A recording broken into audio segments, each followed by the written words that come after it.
Chapter 1. Have you ever had an experience where you became totally engrossed in something? I'm not just talking about thinking, oh, this is fun, but being so deeply impressed that you ended up spending extra time and money on it. There must be something like that, right? If it's a movie, watching the director's cut. If it's a game, buying the art book. If it's a webtoon, paying for early access. If it's a singer, going to their concert. Going a bit further, buying related merchandise could be another example. Yes, I'm talking about what they call merch. Figures, banners, badges, dolls. I can confidently say that I've never spent money on such things in my life. Until now. Here I am at a department store. A pop-up store that opened to a great turnout, and by 10 a.m., the moment the department store opened, all the waiting tickets had already been distributed. And yes, I got one of those tickets. The 2:30 p.m. time slot is now open for entry. Finally. Hey, let's go. The cheerful teenagers standing next to me ran excitedly toward the staff. 2:30 p.m. That's right. I pulled my hat down as far as it would go and stood in line. But then, I overheard whispers behind me. A reseller. Isn't he a dealer? I felt so wronged, but honestly, it made sense. I was the only adult male who looked like an office worker in this line. Ha!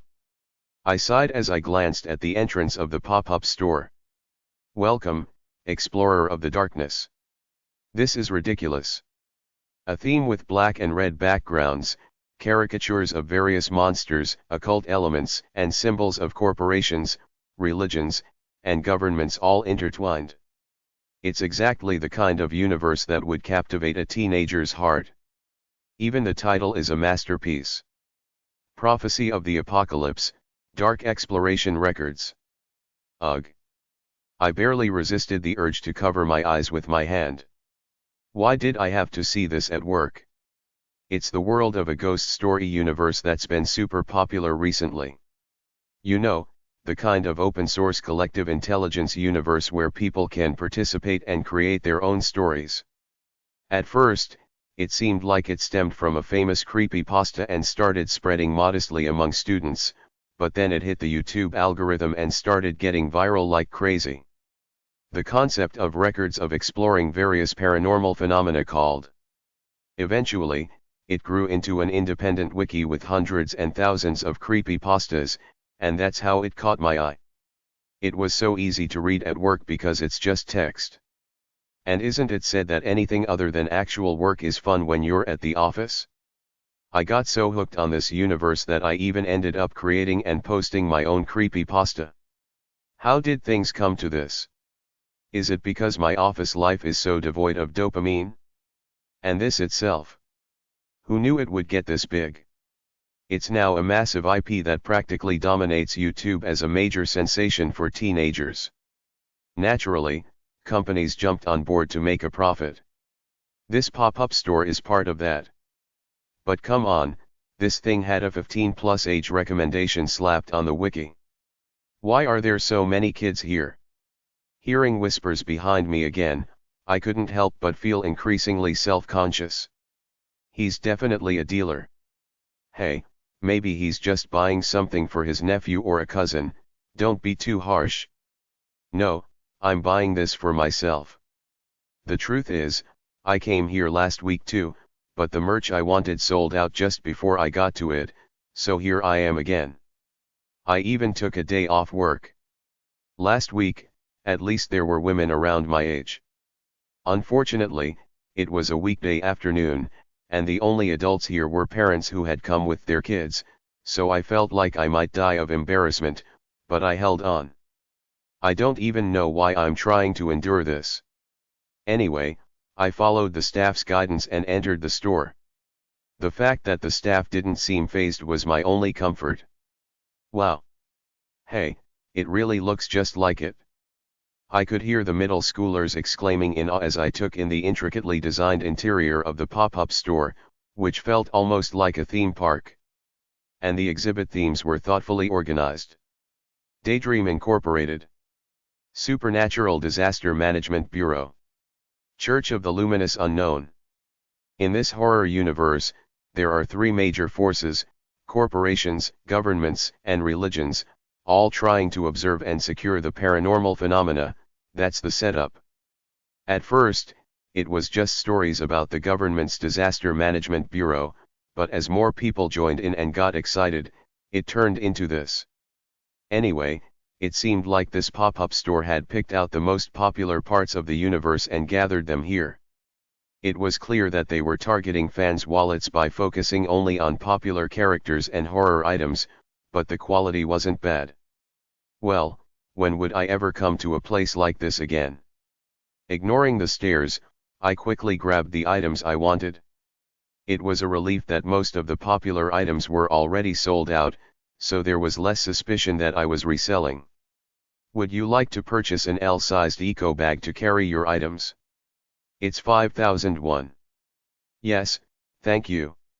I successfully completed my purchase, but instead of leaving the pop-up store right away, I hesitated. I turned my head to see a line of people gathering near the cashier. Roulette event. Create your own character. That. I saw it last week too, but I couldn't bring myself to join the line and participate. They said this pop-up ends tomorrow.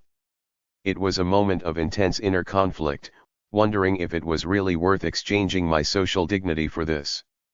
Just then, the cashier who had just started her shift smiled at me and spoke. The roulette event ends today. Would you like to participate? Yes. Thank you. Really, thank you, dear staff member. Great. Please come this way. Oh, just stand here. The staff member swiftly guided me to the line in front of a giant black roulette, and I naturally found myself at the end of the line. The line moved faster than I expected. Soon, I was at the front and handed a button that looked like a walkie-talkie. Now, we'll spin the lucky roulette. Please press the button to stop it whenever you're ready. Beep. With an artificial sound effect, the roulette started spinning. Each section displayed a prize and rank. There were merch I had already bought, merch that weren't for sale, and even some random Bluetooth earphones. Of course, the largest section 7th place was just a small memo pad. That's probably what I'd get. But it didn't bother me. After all, I almost left without participating at all. Let's not expect much. I thought as I pressed the button the staff gave me, carefully. RRRRR. Click.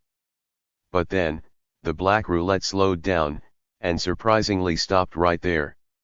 A thin, golden sliver. Translator's note: sorry for having to cut the chapters into parts. The original chapters are hella long. BTW, I might switch between ghost story, horror story and creepypasta sometimes depending on which term fits best in the English context, but basically what Solium, our MC, got hooked on our creepypastas in a huge wiki that grew and grew after so many people started adding their own stories there. First place. Dark Exploration Records Real Merch Box. Oh my gosh. Congratulations. Is this, for real? Wow, no way. So lucky, I'm so jealous. Voices of astonishment, screams, and envy rose behind me. Wow, finally, on the second to last day of the pop-up, someone hit first place. The staff, even more excited than me, ran behind the roulette and came back with a large, plastic-wrapped box. The black box, with a huge silver symbol embossed on it, looked like it had been carefully crafted. I barely managed to keep my hands from trembling as I accepted the box. Thank you. I needed to leave immediately and slap my face to make sure this was real. As I was about to leave the pop-up store, the staff stopped me. Oh. We're giving out custom-made merch here, so all I need is your name. My name? My personal information has long since become public property, leaked all over portal sites.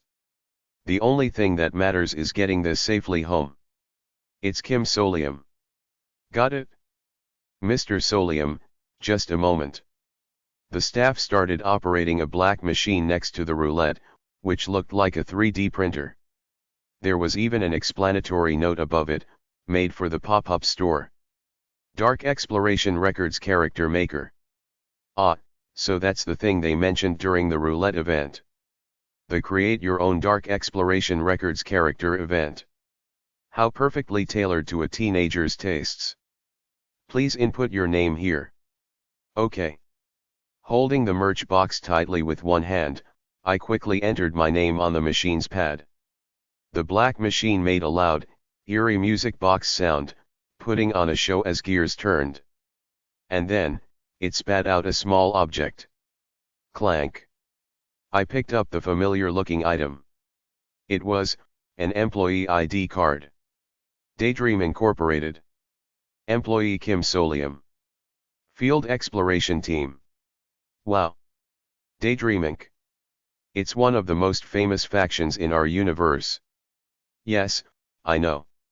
To sum it up, it's the cliché of a big corporation that profits from paranormal phenomena. And the Field Exploration Team. That's the department where everyone dies, like the red shirts in that one sci-fi show. It's the team that always gets sent to investigate the paranormal, only to meet their end. Because of that, a lot of the named characters seem to belong to the Field Exploration Team. Wow. An employee ID from the Field Exploration Team. I'm really looking forward to seeing what kind of adventures employee Kim Solium will have in the universe. Yes, thank you. I was about to cringe hard but managed to hold it in. At least it's not an ID from a government agency or a shady religious cult.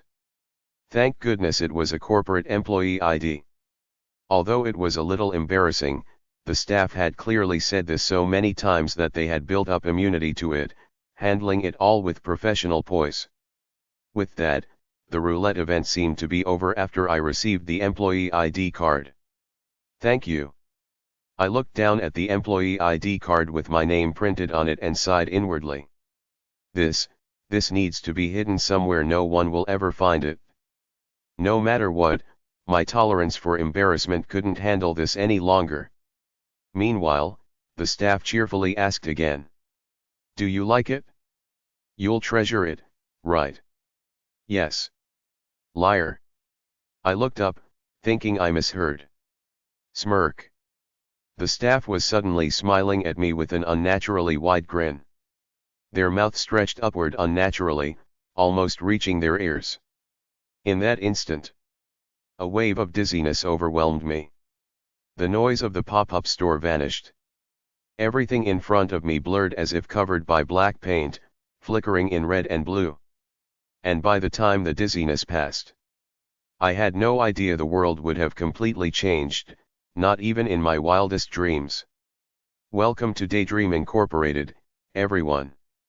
Before I knew it, I was standing in a corner of a large auditorium, looking at the central podium. And boom! With a burst of applause, fireworks exploded from the PPT projected onto the screen at the podium. New employee orientation. As the applause and cheers echoed, a person who seemed to be the host smiled brightly and advanced the PPT. It was clearly a new employee orientation event for a major corporation. The new recruits, dressed in suits, clapped and cheered with both excitement and nervous pride. They looked thrilled, having finally secured employment. Our new employees, who have successfully passed a 145:1 competition, should be proud of themselves. Haha. Now, let's begin the new employee orientation. What is this? I tried to step back in hesitation. But I realized I was sitting in a chair. I was dressed in a suit. I had worn it because I had to meet with a client in the evening, but coincidentally, I looked similar to the new employees filling this auditorium. Meanwhile, the merch box I received from the roulette event was quietly resting on my lap. Excuse me, did you get that somewhere? Is the company giving those out? I couldn't respond to the question from the new employee sitting next to me. You are the chosen candidates. In fact, only a select few of those who applied through this job posting have been gathered in orientation room A for this special session. Congratulations! You have passed the aptitude test and have been assigned to the special team, They've already made the assignments. Field Exploration Team. Does Daydream Incorporated have a department like that? Field Exploration, for a pharmaceutical company. It sounds like we're being exiled somewhere? Not the headquarters but a branch office? Are they trying to lure us in with fancy words? I could hear the murmured conversations of the new employees around me, but I didn't have time to focus on them. I recognized the company's name and the team's name. Daydream Inc. Field Exploration Team. Like a bolt of lightning, a page from the wiki flashed in my mind. Field Exploration Team, Daydream Incorporated, one of the 5 teams under the development department of the massive organization, Daydream Incorporated, as featured in. Commonly referred to as the Death Squad. A tragic team, but one that is fun for ghost story writers. Wait a sec. This is the ghost story from the pop-up store event I just participated in. So, what happens next is, at the very new employee orientation, they're thrown into a deadly survival game to determine who gets full-time employment. It's a consistently popular topic for wiki entries because it shows what happens when ordinary people try to explore the dark. What are you doing? I immediately stood up from the chair. I didn't care about understanding the situation, my only thought was to run outside. But it was already too late. Before official employment, there will be a brief probationary period, but don't worry, it won't be long. We will assess your practical abilities through an absolute evaluation. Of course, full participation is necessary for a proper evaluation. Freeloading will not be tolerated. Bang, bang, bang. The doors to the auditorium shut one by one. Damn it! While I was panicking, the naive new employees, who still thought Daydream Incorporated was just a regular pharmaceutical company, hadn't realized what was happening. And so, as about 100 new employees listened attentively to the host cheerfully shouted out, "Now, let's get started." With that lively voice. The lights in the auditorium went out. The new employees, still confused, seemed to think it was a video or something being prepared, showing only mild curiosity. That would be expected. Who would expect such a crazy thing to happen just because they got a job? For example, the surrounding scenery suddenly transformed into the inside of a desolate subway train. Passengers, thank you for using Abyss Transpo today. Our train will not halt. Please pay attention to the announcements for a pleasant journey to your destination. An unfamiliar announcement, with strange station names, started playing. What is this? The new employees, still in their suits and seated neatly on subway chairs as if the auditorium had been transported as is, all shot to their feet. It was understandable that they were startled. Excuse me. Is this some kind of VR? Did we really move? Many of the people who were in the auditorium seemed to be there still, which offered some comfort, leading to complacent reactions. They wandered around the subway, looking for any sign of the company or someone from the event, or searched for doors that might open. Soon, they began to get a better sense of the situation. There are people in the next car. But, the doors won't open? Is this some new technology? With a feeling of cold sweat creeping up on me, I squeezed my eyes shut and opened them again. I already knew which ghost story this was. Welcome to Abyss Transpo. A ghost story featured in D-Class Darkness that boasts a ridiculously high difficulty for escaping and one of the most infamous stories. The field exploration team suffers endlessly. Exploration records indicate a total of entries. As you can probably guess, it's a ghost story based on the Korean subway system. You fall asleep and wake up on a subway train. It feels like your usual commute home, but strange station names start appearing. That's how it begins. The target of this ghost story is anyone who has ever commuted by subway, making it all the more chilling for most working people who read it. And this ghost story, it's under Daydream Incorporated's jurisdiction, isn't it? It seemed like Daydream Incorporated was planning to filter out their new hires through this ghost story. Damn it! Is this something like an escape room? Why would a pharmaceutical company that makes hair loss treatment bother with escape rooms for new sales recruits? That's when it happened. This stop is Sorrow Station. Sorrow. The first announcement came over the speaker. I held my breath and turned my head. The doors are on your right. Click. The train stopped. The doors are opening. The doors opened. It seemed like any other ordinary day, but the doors will close in 30 seconds. Once closed, they will never open again. Passengers whose destination is Sorrow Station should disembark according to the announcement. The familiar voice calmly mixed strange words and phrases into the announcement. But people always try to rationalize things to find some form of reassurance. Look outside. It's just a subway station. And indeed, they were right. Outside the train, the platform was clearly visible. It looked a bit dark and damp, but otherwise, it seemed like an ordinary subway station. Relieved by this, 2 or 3 people moved toward the door. Oh, no. I think it's better if you don't get off. Huh. This is bad. I sighed and spoke quickly. You heard them say Sorrow Station. There's no station like that in Korea. Anyone would think it's strange. Oh. Yeah, I think this guy's right. Maybe we should wait and see how things play out. One of the quicker-wit people backed me up. It was the new hire who had been sitting next to me. Because of that, the people who had been about to step off hesitated further. But still. Hey, the doors are closing. But the sound of the doors closing caused a few panicked individuals to impulsively jump out. It was a disaster. The doors are closing. Ah. I missed it? Shit. The people who didn't get offside, watching the ones who did wave back at us from the platform. Some even glanced at me and muttered curses under their breath. I understood.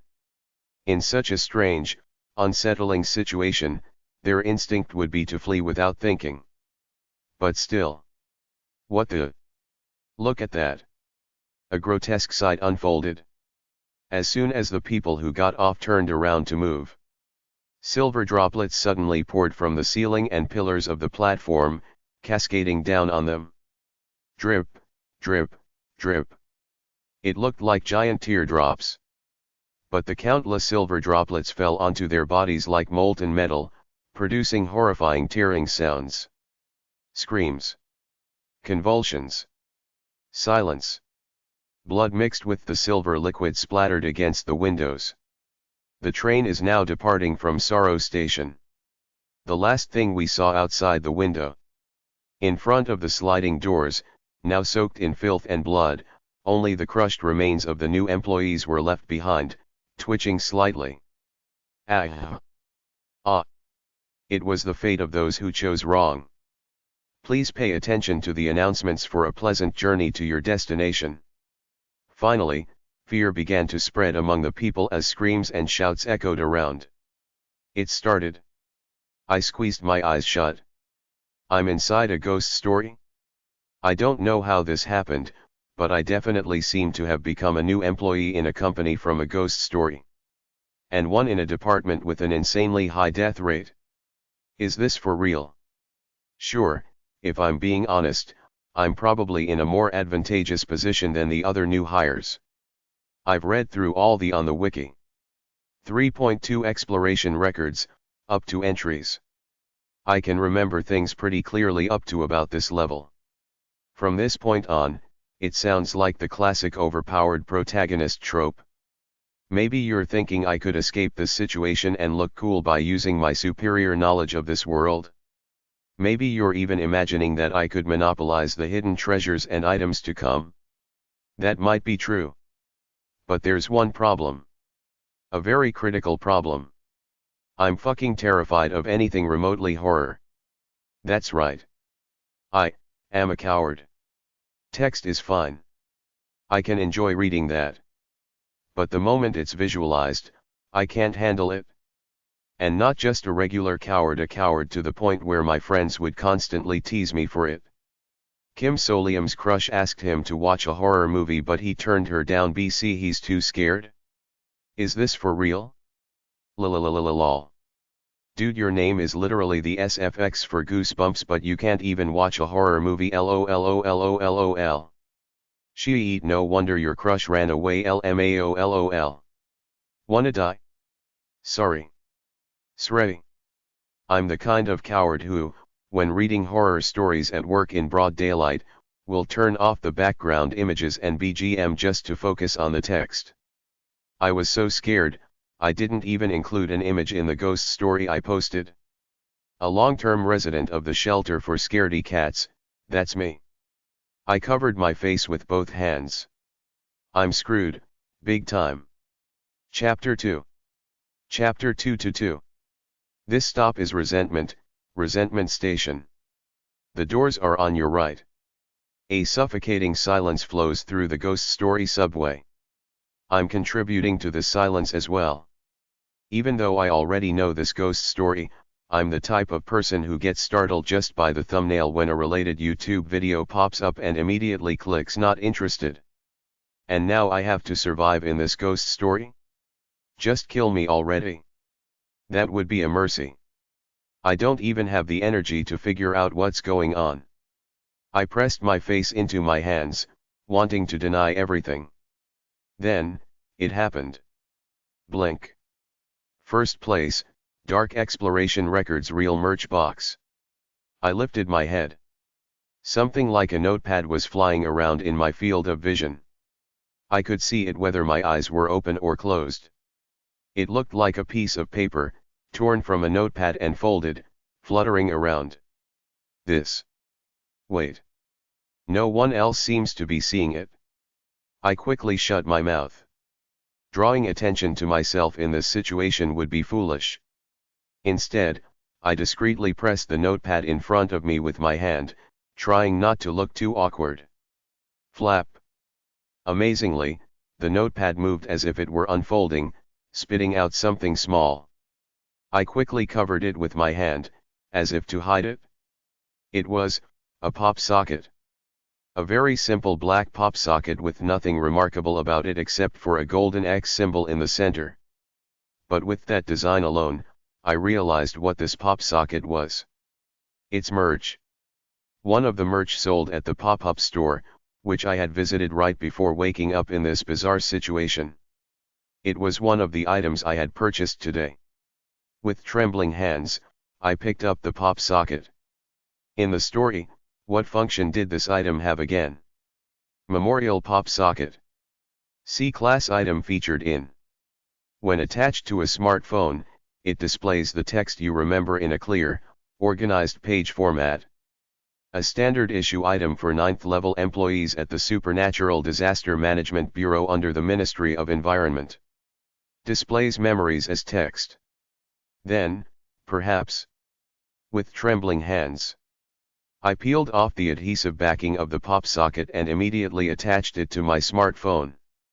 The moment I did, the scattered text I vaguely remembered from Dark Exploration Records / Ghost Story Welcome to Abyss Transpo. A ghost story featured in Daydream Incorporated Identification Code, Daru D16. An early stage D-class darkness with overwhelmingly difficult escape requirements. A notoriously insane ghost story. Depicts the endlessly suffering field exploration team. Exploration records indicate a total of up to 56 entries. So this means, did the merch I bought actually work? Come to think of it, the black merch box that had been resting on my lap had disappeared without a trace. So that merch box, turned into this notepad and spat out the merch I bought. What kind of crazy situation is this? Still, it's certainly advantageous for me. The ghost story universe I've entered. There are literally hundreds upon hundreds of ghost stories. Of course, it's hard to recall all of them like flipping through a book in my mind. Plus, these ghost stories don't directly tell you how to survive. You have to infer the correct answers from the stories, which makes it even harder to figure things out in new situations. But if I can check the text of what I've read all at once. If that's possible, the first thing I need to look at is previous escape cases. I immediately scrolled down the wiki page. I quickly read through section 3.2 exploration records, and then I came to a conclusion. I got it. I found my answer for which station I need to get off at. But there's a problem. I turned to look at the others in the subway car with me. There were 8 young new hires in total, including myself. The people who had panicked after witnessing 2 live dismemberments were starting to regain their composure and talk. That station name, resentment, it sounds like the kind of resentment people feel when they're angry, right? Yes. Ha, no cell service, no data, seriously, what is going on? Yeah. How am I supposed to convince these unfamiliar, untrustworthy people to get off at the right station with me? Somehow, I need to make as many people as possible get off with me. I clenched my fist. Did I suddenly develop a noble sense of duty, feeling that these extras who are destined to die in this ghost story world are real people whose lives I need to save? Well, sure, I might feel that way as a human being, but that's not my top priority. The real reason I'm so desperate is I can't get off alone. That's right. A lot of these stations are just insane. Walk alone through A station filled with eyeballs. B. A station shrouded in darkness, or C. A station that's upside down? Just imagining it makes me break out in a cold sweat, and I'd probably end up crawling on all fours in terror. Chances of me passing out before making it to safety? Over 90%. No way. Please, save me. I have to convince them, somehow. I opened my mouth to speak, but then quickly shut it. Still, blurting out things like supernatural phenomena or darkness would be idiotic. Who would want to believe they're trapped in a situation straight out of a ghost story? They'd either refuse to believe it and mock me, or believe it and panic even more. Slowly. I need to build trust first. At least one person. If I can just convince 1 or 2 people, the herd mentality will make it easier for others to follow. Let's see, someone who seems like they need help, or a clue to build a connection with. Ha, this is like some YouTube ghost story. Found one. You mentioned a ghost story? Ah. A woman with short hair and a calm demeanor nodded slightly, looking a bit flustered. Yes. I watch ghost stories on YouTube sometimes, and this reminds me of one. Could you tell me more? This doesn't seem like a normal situation, so it's probably best to share any information we have. It's not really information, it just feels like everything is straight out of a ghost story. The lecture hall suddenly turned into a subway, and people died like that. Her face turned slightly pale, likely remembering the insane dismemberment that happened just moments before. I understand. I want to throw up too. Let's both try to erase it from our minds as quickly as possible. Ah, I'm sorry. I didn't mean to suddenly. No, it's the same for me. It's hard to think straight with everything that's happening. The woman gave a weak laugh. You seem to be handling it more rationally than anyone else here. That's only because you haven't seen me fainting in panic yet. Huh. And surprisingly, around this time, someone else approached me. For a very good reason. You were sitting next to me earlier, right? It was a man with curly hair who looked fairly innocent.